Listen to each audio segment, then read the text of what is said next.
Saudi ജയിലിൽ കഴിയുന്ന അബ്ദുറഹീമിന്റെ case റിയാദിലെ കോടതി ഇന്ന് വീണ്ടും പരിഗണിക്കും. ഇന്ത്യൻ സമയം ഉച്ചയ്ക്ക് 2 മണിക്കാണ് കേസ് പരിഗണിക്കുക. നാളെ കേസ് പരിഗണിക്കുമ്പോൾ ജയിൽ മോചന ഉത്തരവുണ്ടാകുമെന്ന പ്രതീക്ഷയിലാണ് അബ്ദുറഹീമും കുടുംബവും നിയമ സഹായ സമിതിയുമുള്ളത്. ജമാലാണ് വിവരങ്ങൾ നൽകാനുള്ളത്. ജമാൽ, കഴിഞ്ഞ തവണ കേസ് പരിഗണിച്ചപ്പോൾ ഒക്കെ കേസ് വീണ്ടും മാറ്റിവെക്കുന്ന ഒരു സാഹചര്യമാണ് ഉണ്ടായത്. സാങ്കേതിക കാരണങ്ങളായിരുന്നു അതിന്റെ പിന്നിലുള്ളതെങ്കിലും ഈ സഹായ സമിതിയും കുടുംബവും ഒക്കെ വർഷങ്ങളോളം കാത്തിരുന്ന് ഇതാ നാട്ടിലേക്ക് എത്താൻ പോകുന്നു എന്ന് പ്രതീക്ഷിച്ചിരിക്കുന്ന ആശ്വാസകരമായ ഒരു വാർത്ത വന്നതിന്, വധശിക്ഷ ഒഴിവാക്കിയതിന് ശേഷം ആശ്വാസകരമായ ഒരു വാർത്തയ്ക്ക് വേണ്ടി പ്രതീക്ഷിച്ചിരിക്കുകയാണ്. അദ്ദേഹം നാട്ടിലെത്തുക എന്നതാണ് ഇനി അടുത്ത കാര്യം. ഇന്ന് കോടതിയിൽ എന്ത് സംഭവിക്കും എന്ന് കരുതാം? അന്ന, ഇത് 5ാം തവണയാണ് റിയാദ് ക്രിമിനൽ കോടതി റഹീമിന്റെ കേസ് പരിഗണിക്കുന്നത്. കഴിഞ്ഞ ഡിസംബർ 12 ഈ കേസ് പരിഗണിക്കാൻ തീരുമാനിച്ചിരുന്നെങ്കിലും അന്ന് സാങ്കേതിക കാരണങ്ങളാൽ റിയാദ് കോടതിയിലെ അന്നത്തെ ദിവസത്തെ എല്ലാ കേസുകളും മാറ്റിവെക്കുകയായിരുന്നു. അന്ന് ഏറെ പ്രതീക്ഷയുണ്ടായിരുന്നു. പക്ഷെ അന്ന് സാങ്കേതിക കാരണങ്ങളാൽ എല്ലാ കേസും മാറ്റിവെച്ച സാഹചര്യത്തിൽ അത് സംബന്ധിച്ച നടപടികൾ ഒന്നും ഉണ്ടായില്ല. ഏതായാലും ഇന്ന് 5ാം തവണ ഈ കേസ് പരിഗണിക്കുമ്പോൾ കൂടുതൽ പ്രതീക്ഷയിലാണ് റഹീമിന്റെ കുടുംബം ഉള്ളത്.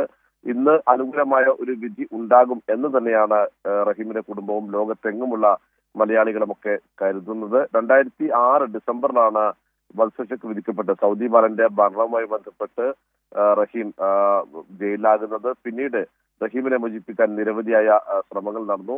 പക്ഷേ അത് എവിടെയും എത്തിയില്ല. പക്ഷേ ഇപ്പോൾ കഴിഞ്ഞ കഴിഞ്ഞ ജൂലൈയിൽ ഈ റഹീമിന്റെ വധശിക്ഷ റദ്ദാക്കാൻ കോടതി തീരുമാനിച്ചു. അല്ലെങ്കിൽ അത്തരത്തിലുള്ള നടപടികൾ ഉണ്ടായി. റഹീമിനെ സഹായിക്കാൻ വേണ്ടി ലോകത്തെങ്ങുമുള്ള മലയാളികൾ കൈകോർത്തു. ഈ റഹീമിന്റെ വധശിക്ഷ ഇതിൽ നിന്ന് ഒഴിവാക്കാൻ വേണ്ടി ഏതാണ്ട് 34 കോടി രൂപയാണ് ഈ മരിച്ച സൗദി ബാലൻ അനസ് അൽ ഷഹീറിന്റെ കുടുംബം ദിയാധനമായി ആവശ്യപ്പെട്ടത്. ഇത് പിരിച്ചെടുക്കുക വളരെ പ്രയാസകരമായ കാര്യമായിരുന്നു. പക്ഷെ എല്ലാ മലയാളികളും ഒന്നിച്ച് ഈ തുക കണ്ടെത്തുകയും പിന്നീട് സൗദിയിലെ ഇന്ത്യൻ എംബസിയിലേക്ക് തുക അയക്കുകയും ഈ ബാലന്റെ കുടുംബത്തിന് ഇത് കൈമാറുകയും ചെയ്തു. ഇതോടുകൂടി വലിയ ഒരു കടമ്പ മാറിക്കിട്ടി. പക്ഷെ ഇനിയും ചില സാങ്കേതികമായ ചില തടസ്സങ്ങൾ ഉണ്ടായിരുന്നു. ഇന്ന് കോടതി പരിഗണിക്കുമ്പോൾ ഏറ്റവും പ്രധാനമായി ചർച്ച ചെയ്യുക ഈ പബ്ലിക് റൈറ്റ് ഡിഫൻസ് എന്നായിരിക്കും എന്നാണ് കരുതുന്നത്. കാരണം പൗരന്റെ സുരക്ഷ എന്നത് ഒരു സർക്കാരിന്റെ ഉത്തരവാദിത്തമാണ്. ഇത് റഹീമിന്റെ വധശിക്ഷ ഒഴിവാക്കിയെങ്കിലും ഒരുപക്ഷെ ഈ കുറ്റം സംബന്ധിച്ച് തടവ് ശിക്ഷ ഉണ്ടാകും എന്നാണ് കരുതുന്നത്. പക്ഷെ 18 വർഷമായി ജയിലിൽ കഴിയുകയാണ് റഹീം. അതുകൊണ്ട് തന്നെ തടവ് ശിക്ഷ വിധിച്ചാൽ പോലും അത് ഈ അനുഭവിച്ച കാലയളവിലേക്ക് അത് മാറ്റി അല്ലെങ്കിൽ നീട്ടി വെക്കും എന്നാണ് അറിയാൻ കഴിയുന്നത്. അതുകൊണ്ട് തന്നെ അനുകൂലമായ ഒരു വിധി ഇന്ന് ഉണ്ടാകും എന്ന പ്രതീക്ഷയിൽ തന്നെയാണ് എല്ലാവരും ഉള്ളത്.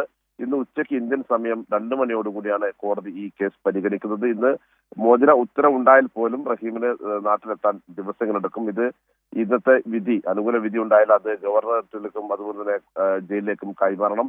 പിന്നീട് അവിടെ നിന്ന് ആ നടപടികൾ പൂർത്തിയാക്കി ഇന്ത്യൻ എംബസി മുഖേനയാണ് റഹീമിനെ നാട്ടിലേക്ക് അയക്കാൻ സാധിക്കുക. ഇതൊക്കെ പക്ഷേ മോചന വിധി ഉണ്ടായാൽ മാത്രമാണ് ഇത്തരത്തിലുള്ള നടപടികൾ ഉണ്ടാവുക. പക്ഷേ തീർച്ചയായും എല്ലാവരും പ്രതീക്ഷിക്കുന്നത് ഇന്ന് റഹീമിന് അനുകൂലമായ ഒരു വിധി ഉണ്ടാകും. റഹീമിന്റെ മോചന ഉത്തരവ് ഇന്നുണ്ടാകും, റിയാദ് കോടതിയിൽ നിന്ന് ഉണ്ടാകും എന്ന് തന്നെയാണ് കരുതുന്നത്.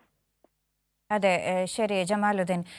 ഈ റഹീമിൻ്റെ മോചന വാർത്ത ഇന്ന് വരും എന്നുള്ളൊരു പ്രതീക്ഷയാണ് എല്ലാവർക്കും ഉള്ളത്. കഴിഞ്ഞ വർഷങ്ങളിൽ അത്ര ദുരിതം അദ്ദേഹം അനുഭവിച്ചിട്ടുണ്ട്. കേരളത്തിൽ നിന്ന് ആളുകൾ വളരെ സഹായ മനോഭാവത്തോടു കൂടി അദ്ദേഹത്തിൻ്റെ മോചനത്തിന് വേണ്ടി ശ്രമിച്ചിട്ടുണ്ട്. അതിൻ്റെയൊക്കെ ഫലമായി വധശിക്ഷ റദ്ദാക്കപ്പെട്ടു. ഇനി അദ്ദേഹം എന്ന് മോചിതനാകുമെന്നതാണ് അറിയേണ്ടത്. കഴിഞ്ഞ തവണ 5 തവണ തുടർച്ചയായ കേസ് മാറ്റിവെക്കുകയാണ് കോടതിയിൽ നിന്നുണ്ടായത്.